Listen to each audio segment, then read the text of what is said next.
চলুন আজ একটু অন্যরকম রান্না করি। লাগবে 1 গ্লাস চাল, 5টা ডিম, 3টে পেঁয়াজ, 4-5টা লঙ্কা, 1টা টমেটো, 3টে আলু আর 3-4 কোয়া আমি রসুন নিয়েছি। তো এটা হচ্ছে ফ্রায়েড রাইসের চাল। তো আগে থেকে আমি ধুয়ে একটু ভিজিয়ে রেখেছি, তো সুবিধা হয় ভিজিয়ে রাখলে। তো আলু, পেঁয়াজ, লঙ্কা, টমেটো আর রসুনটা আমি সব কেটে নিয়েছি বা ছাড়িয়ে নিয়েছি।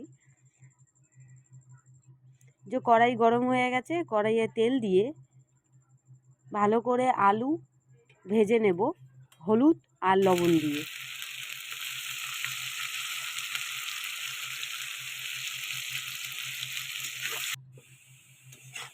ভালো করে ভাজানো হয়ে গেছে, তো তুলে নেব। আমি ডিমটা ফাটিয়ে নিয়ে ভালো করে ফাটিয়ে নিয়ে ভাজবেন, ভালো হবে।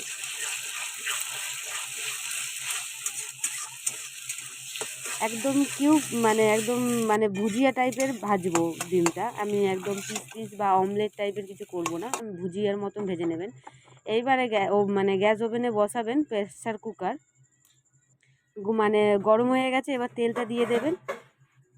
আমি পুরো রান্নাটাই সর্ষের তেল ব্যবহার করেছি, তো আপনারা সাদা তেলও ব্যবহার করতে পারেন। আমি ফোড়নে দিয়েছি জিরে, তেজপাতা আর শুকনো লঙ্কা আর 2-4টে লবঙ্গ। ভালো করে ভাজা হয়ে গেলে পেঁয়াজ দিয়ে ভেজে নেব। পেঁয়াজ ব্রাউনের দরকার নেই, হালকা ভাজলেই হয়ে যাবে, অসুবিধে নেই।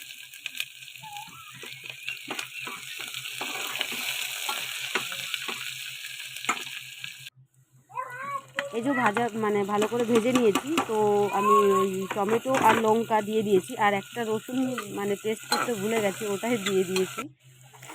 এই যে ভালো করে ভাজা হয়ে গেছে।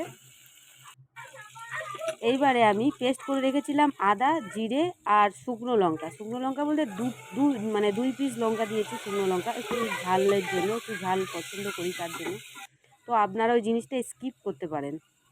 তো ভালো করে কষানো হয়ে গেছে, তো আগে থেকে ভেজে রাখা ডিম আর আলু ভালো করে দিয়ে দেবেন, দিয়ে ভালো করে কষিয়ে নেবেন। এই যে আমার কষানো হয়ে গেছে, তো আমি ওই যে ভিজিয়ে রাখা চাল আমি দিয়ে দেব।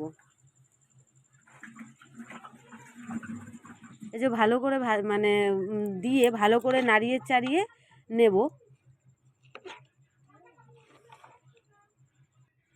ভালো করে নাড়িয়ে চাড়িয়ে নিয়েছি। এইবারে পরিমাণ মতন জল দেবেন। আমি 1 গ্লাস জল 1 গ্লাস চাল নিয়েছি, 1 গ্লাস চালের পরিবর্তে 2 গ্লাস জল দিয়েছি। তো ওই দিয়ে আমি গরম মশলা দিয়ে ঢাকা দিয়ে দেবো প্রেসার কুকারে।